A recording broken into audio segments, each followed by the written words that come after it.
is rules ana is take heed, be careful how you build on it.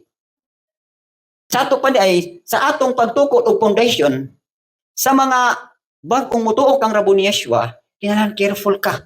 Nga kini imong gitukod, ha? Kanang insakto pud ang imong gidala nga pagtulunan, foundation.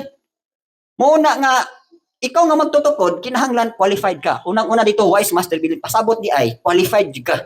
No? Makita gyud sa imong kinabuhi ang imuhang pagka magtutukod.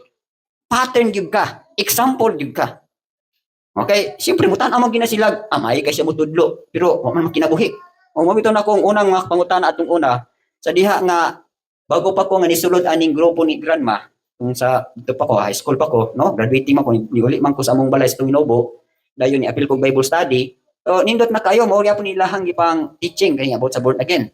Tapos sa kamulo silang nagtudlo, daghan ang mga ni apil dito.